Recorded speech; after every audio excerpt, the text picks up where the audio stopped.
Great. Hello, everyone, and thank you for joining us in our conversation today. I'm joined by the lovely Geci Karuri-Sebina from ACC South African Cities Network and WITS, who's joining me now from Las Vegas, Nevada. And I am calling in, my name's Paul Currie from ICLEI Africa, from Kisumu in Kenya, where the African Cities Conference is about to take place. And framed a conversation called Lost and Found, Crisis, Emergence, and Possibility, which is exploring some conversations that we've had before, but we think it's quite fitting that we're talking about African cities, also while globally distant and enjoying the benefits of virtual connections. So thank you for joining us in this conversation. And it really is going to be an exploration and an emergent conversation for us as well. So Geci, why don't you start us off? Hi, Paul, and thank you for inviting me into this conversation and also into the conference, even though I can't be there physically, or virtually for part of it. And I'm really quite excited that we're able to have this conversation, coming from these different spaces. You and I both travel quite a bit, and I guess we get a lot of exposure to many different cities, and that probably contributes to our practice in the sense that there's a lot about being in different places that just helps you notice so many different things. And I've been in the US for a week now in 3 different cities. And one of the things that's really struck me is, for one, just big context, how different places can be. So Boston, Atlanta, Las Vegas, very different cities, very different histories. And it's really expressed, in the physicality of the cities, but also the energy of place. The other thing that struck me was Uber drivers. So I've been Ubering quite a bit. And it occurred to me in the first couple of days that the Uber drivers I had one was from Uganda, one was from Ethiopia, the third was from Azerbaijan, and only the fourth was from the US, but even then from the Midwest, not from the city we were in. And so this movement and what we think of home and place and what's the African city, where's the African city? It may be far more diffuse than we even think. But I thought, Paul, maybe that's a good place for us to begin our conversation. It's just maybe some reflection from you. You're sitting in Kisumu, in my home country. And it'd be great to hear from you. What are the things that strike you about these different cities, and how do you reflect on that in relation to your practice? Thanks, Geci. And I think the first thing I tend to do when I arrive in a new place is to get lost in it. I think that's one of the most fabulous activities to do, either with an Uber driver who will bring a wealth of their own experience of the city, or on your feet. And I noticed a lot of different colleagues find different things to focus on in cities. So some look at the architecture and are fascinated by the built nature, aesthetic value. Some people will remark about the infrastructure that they're looking at, the things that are actually getting in their way, so to speak, or that they're bumping into. And I am fascinated by the people. And I notice also how the people connect to the built infrastructure. So that's what I'm noticing and looking at while I'm getting lost in the space. And to me, come from a systems thinking background. And so it's always about relationships. And I love the ideas, cities as these manifestations of all of these relationships of people, other people, with their built environment infrastructures. And I think that's our first theme, that is this emergence, and it is only realized because of these relationships. And I think with your opening anecdote, starting us off talking about people from Azerbaijan and Rwanda in the US, the city is beyond its built space. It is now reaching into other countries and across markets. So that fascinates me. Yeah. What do you look at when you enter cities? So like you, I love the people element of it. And I think maybe there's something in that, so we're talking about being lost. I guess the other side of it is how to find your way. And this act of engaging with local people and asking questions, I really, really enjoy doing. And it sounds like you do as well. And whether it's literally for directions or just, for local advice, what's a good place to eat, or, how long have you been here? I think those conversations are a really interesting and very emergent way to navigate through spaces and to understand what's possible. And I often think in our practice, we don't do that enough. So that appreciative act of local people who are actually living that problem possibly have a perspective on how you might understand it. So I think that's always really interesting. I love to do mundane things in new cities. So I love to go to a new city and to decide to go and look for a hair product, or to decide to go and buy a piece of fruit, something that really forces me to get out of the tourist traps, which I've grown weary of, and forces me to find different spaces. I often look for immigrant spaces in cities. I always find those, at least in northern cities. In cities in the south, things are much more blended, so you don't have to ask for a specific area. But just in that act of looking for something quite mundane, I find it's a fun way to be forced to engage with local people and tour the city differently. So that's one of the things I do.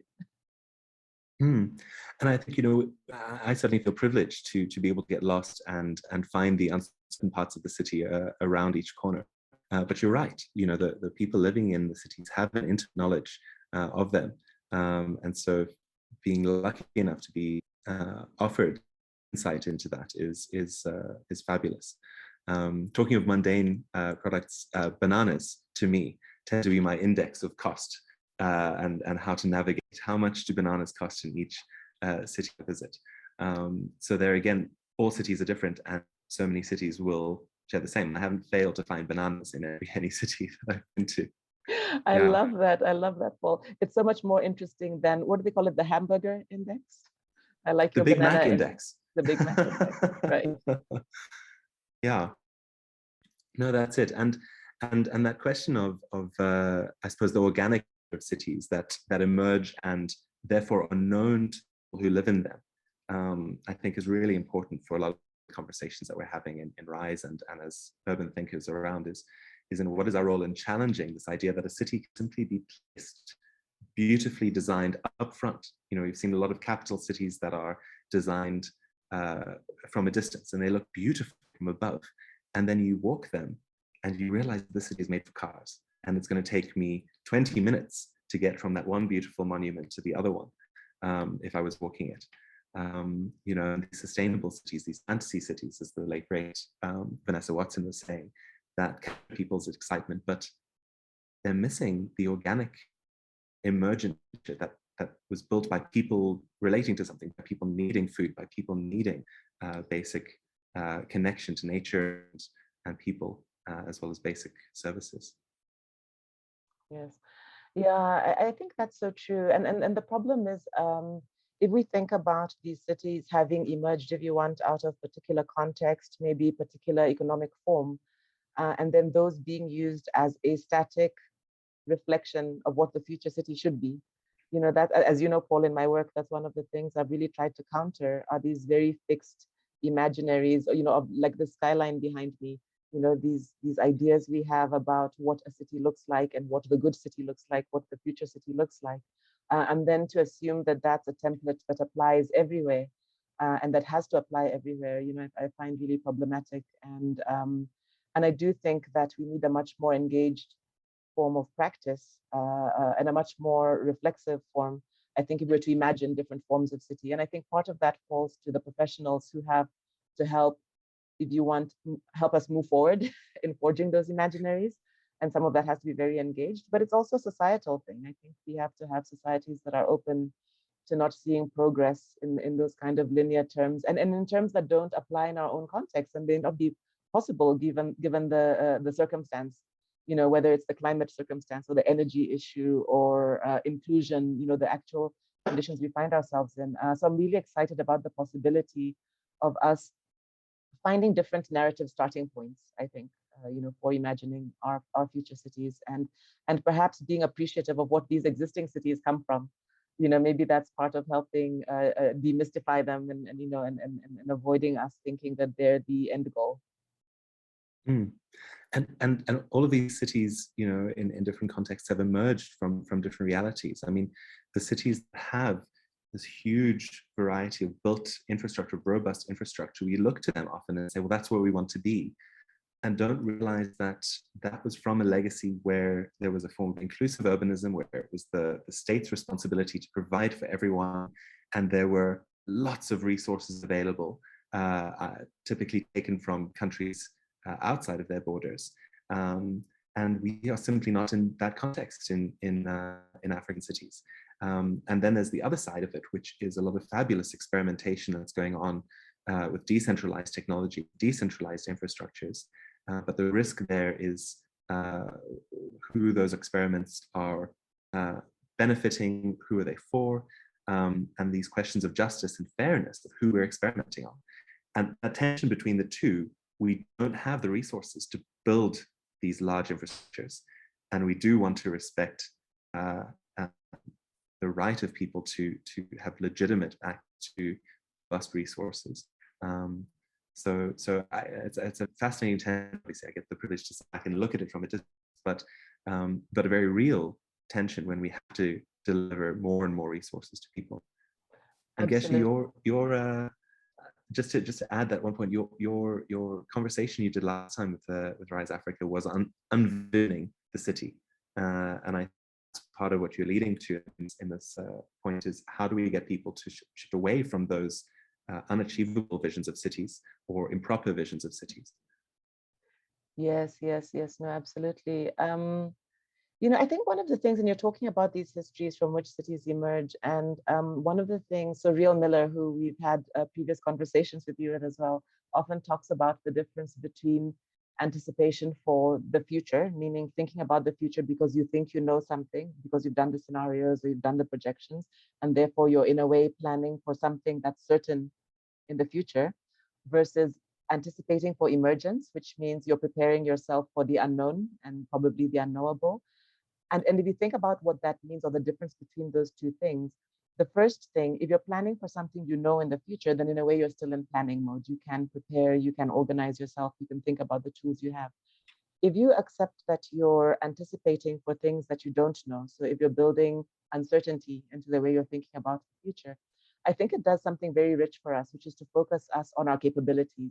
How agile, how adaptable, how, if you want to call it resilient, are we to, in a way, respond differently to things that we don't know. Now, if you decide that this steeple behind me, which almost every major world city has for very specific reason, is what city contains, then you'll continue planning towards that. That's anticipating for the future.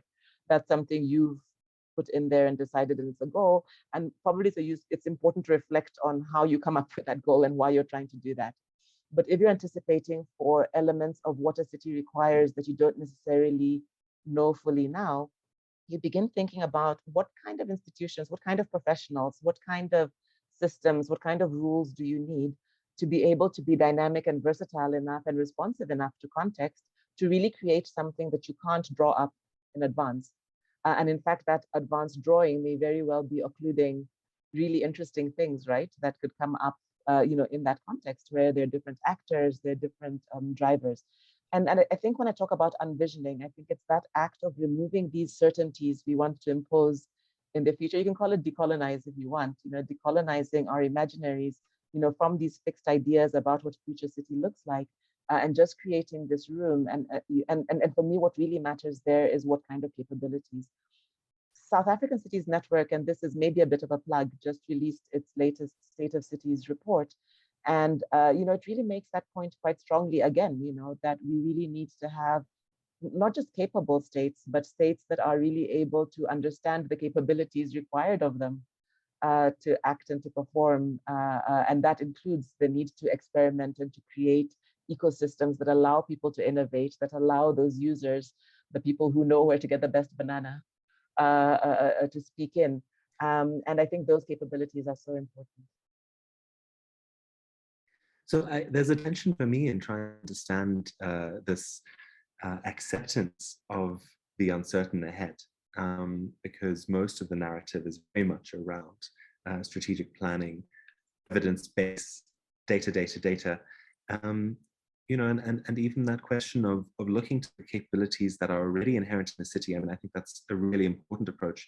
And a number of urban scholars have said, why are we going into cities and saying we want to come and build your capacity, instead of coming in and saying, what capacities and capabilities do you have and how can we enhance them?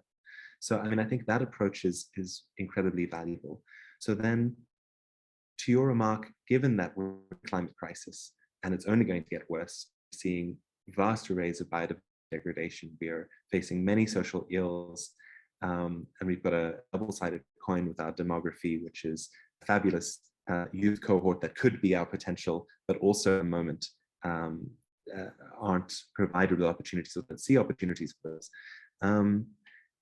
So when looking and saying, what capabilities do we need to build?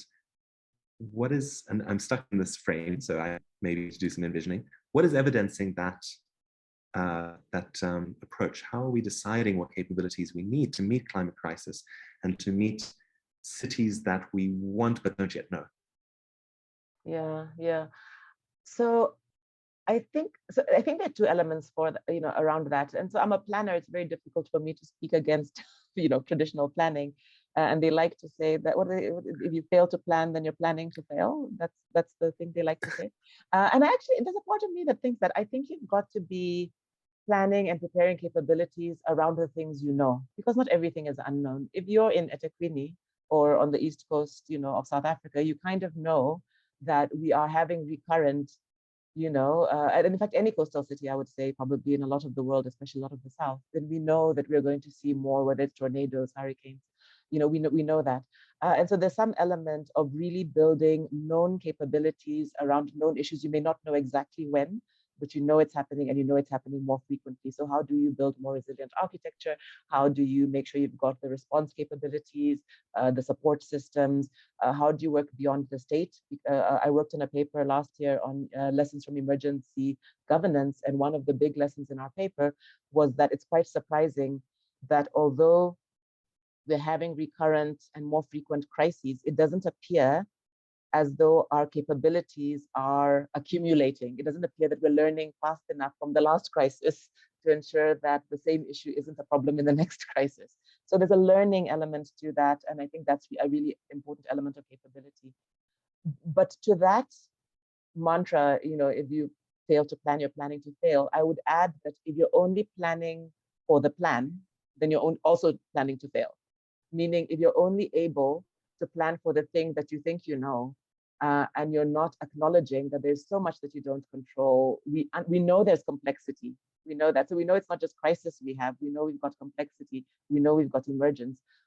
You've got to build the capabilities around that, and that's a lot trickier. Now, UNESCO, I suppose, very much very much guided by Real Miller's thinking, has insisted that futures literacy is one of the capabilities that we need to have in leadership. And there's good work happening. I think your own work actually around doing futures on the continent through ICLEI is trying to emphasize that there is some ability, there's some capability around anticipation itself that we need to build among people so that they do understand that need to prepare for things that are uncertain. And unfortunately, because you don't know what the uncertain thing is, it's got to be attitudes. It's got to be aptitudes that we hold. It's got to be a way of doing things. So bureaucracy served us very well when you knew what you were setting up the bureaucracy for. It doesn't suit you so well if it cripples people when something unexpected happens. So if the pipe bursts and all I know is how to go through a supply chain procedure that has 50 steps and takes 5 weeks, that's not very helpful. And so how do we do both? And again, to quote Riel, that's what he calls walking with 2 legs. How do we understand that we have to be able to do well the things that we know and we have vast experience in? And that's fantastic. Let's do that well. And we don't do that well, I think, is the point that I'm making. And then on the other hand, unfortunately, we've also got to deal with the fact that there's a lot that we don't know. And we've got to be more agile. We've got to be more adaptive. We've got to be more open-minded. We've got to be more attuned to the suddenness, the emergence, and the possibility that you need people who are, well, certainly smart enough, but also engaged enough, also dynamic enough, if you want, and given the permission. Because often you'll find, particularly in bureaucracies, this is something the State of Cities report speaks to as well. You'll find that there are people, even in these bureaucracies, who want to do things. They know the thing. They're practitioners, they're officials who know the thing that needs to be done. But whether it's the rules or the politics or the fear, there are many reasons why people feel, hamstrung and that their hands are tied and that they can't do those things. So how do we have governments, if you want, that can be more responsive to uncertainty? Absolutely. And what sort of came into my mind as you were sort of sharing this was this idea of a plan as an artifact, that is an end in itself that we get so enraptured by, and we lay it out and design it as the savior of our cities, and get us there. And the minute you throw in an event or you miss a line on that timeline, that artifact has become defunct. A lot of the work that we're thinking or engaging cities around, certainly in our work, is systems thinking and systems approaches capabilities. And there are fabulous tools in there to identify what are your known knowns, your known unknowns. But also one of my favorite approaches is causal loop modeling, and drawing with city practitioners the interconnections between all the systems that they know. They've got this knowledge, and just drawing the linkages with them is this fabulous intervention. It doesn't have to be quantitative. It doesn't have to prove a direction. It doesn't have to be the artifact, but empowering people with their own knowledge is a fabulous approach. And so if we can build the systems thinking capabilities across departments, then the last trap or the last obstacle for me is bureaucracies, and how do we engage them to legitimize experimentation, exploration, and drawing this, because people do draw the links, often accidentally over coffee. How do we build these link-making moments into the way that city governments and city fora with multiple groups operate? Yeah, and in Africa, we maybe obsessively talk about the importance of leadership, in answering that question. But I do think it's important, because we do have, and I don't know if it's culturally or just it's the nature of governments everywhere, but we do have really strong hierarchies. And as long as we maintain those, it is going to mean that the top has a pretty big call on whether the institution can respond even to understanding that, to understanding the need to behave differently. But, there are solutions we've seen, and whether it's having institutions themselves that are able to be quite open and dynamic. In my experience, that comes from institutions where you have a high level of capability or skill, and maybe let me not use the word capability, a high level of skill and a high level of trust. I think then you're able to have institutions that allow people a fairly high level of discretion around responding to the issues they see, while having standards and rules for what doesn't require, too much creativity. The other form that one sees in some northern countries is where they set up these living labs, this idea of creating safe spaces where, okay, if we're not so sure that we want the whole bureaucracy, dancing and being creative, let's create a ballroom space where there can be a bit of that, and you can sandbox ideas. You can, that's one of the things I'm currently actually assisting with, is setting up a GovTech incubator. So at least in the digital space, I think it'll be the first on the continent, where you can at least have people begin to play with some policy ideas, some innovation ideas, with a very distinct view to those then being available to public sector application, replication, learning. And I think we've got to do a lot more of that, because within our main institutions, I don't know if we're close enough to where we can imagine everybody having a free hand to innovate and experiment. I sense in most African countries, we're pretty far from that. Yeah, I think there are pockets of fabulous experimentation, and I think that the main thing is how do we help and spread and excite people about that as a form of leadership? Because if we go back to our theme of this conversation, at the moment, certainty is your power. And so this thing of how do we allow people to, with power, say, I don't know, and I'm excited I don't know, I want to learn. Yeah, so in wrapping up our conversation, given the time flies too fast, I wonder, Geci, if you might have an anecdote or a closing sentiment of what you're seeing in cities and what you might hope to see. As I say that, I'm laughing at not wanting to nail down a specific future, but what possibilities might excite you in some of the cities you're seeing in our continent? Yeah. Well, I'd be super excited. You're sitting in Kisumu right now, and I haven't been there in years. And I'm really sad to be missing Afri-cities. But, I think for me, the future I'd love to see is where a city like that has a very particular history, a very particular location, that has particular locational advantage, but also locational disadvantage. There are many challenges to being in the Lake region, pretty close to another country, and of course there are all sorts of issues, including probably institutional issues around hierarchies that we have. If you're not the capital city, but you are a large and fast-growing city. I'm really quite desirous to see how cities like that might evolve into new forms, into new ways of being and new ways of cityness that themselves become instructive, I think, to elsewhere. Because I feel that often what's happened is that we see amazing things. We see, what do you call it, a conveyor, or like we've seen in Latin America, going up the hills into the favelas. What do you call those the things? funiculars, yeah. Yes. So we'll see that and we'll think, that's amazing. We ought to do something like that. Or we'll see a high-speed rail in China or in the US, and we'll think, oh, we ought to do that. And I feel sometimes in obsessing, and you mentioned this earlier, obsessing on the artifact, we miss the lesson, which is what led to the need for that, and what kind of institution is then able to allow some fabulous innovation that we couldn't have thought of to happen. And the thing you want to replicate out of that is not the artifact.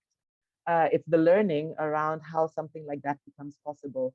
And that kind of learning, I think, in a place like Kisumu, in a place like any other African city, any other city in the South, I think creates so much more potential. And I'm glad you said not one future, but for so many exciting contextualized futures to emerge, where we begin to want to go to Kisumu because there's something there that, gosh, we'd never thought of, and maybe doesn't apply anywhere else, but it, through its institutions, through its specificity, through its ability to be bold enough to do something that surely could only come out of Kisumu. That's the sort of thing that really excites me about possible futures. And I'm not just saying this to be funny, but I really see a time where the world will be wanting to learn from us, because we've done so many creative, unthinkable things. And they were previously unthinkable because, they could only come out of the context where they arise. And I'm really excited about that. I don't feel we're there yet. I think you're right that there are elements of really exciting things. I think we need to do a better job of documenting those stories and understanding, because those, I think, give us the belief that we can do things that are different and special, and that perhaps are much more resilient than trying to follow the cookie cutter. So that's what excites me. It's a fabulous sentiment to close on, and maybe then I'll also take inspiration from Kisumu being here, is the value of process and the organizations that support process work and connective work. Our partners here with the Kisumu Local Interaction Platform, the legacy work out of the Urban Futures Project, which is years of work and nudging and relationship building, has been fabulous to see, and I am inspired by already. So I'm excited to see what the next several years of putting people in touch with people can deliver for the city. Yeah. Thank you so much for joining me across the world, and I'm looking forward to hearing what some of the listeners think about this. We're going to share some resources to some of the writings that Geci's done on futures and some of the previous webinars, which are worth seeing. So thank you so much, Geci, for joining me. Thanks, Paul. And I hope in responding, one of the things we'll hear are lots of great stories. We need to hear more of these stories of great examples and cases, so that we can upload them, but also we can learn from them. So I'm looking forward to the response. Absolutely.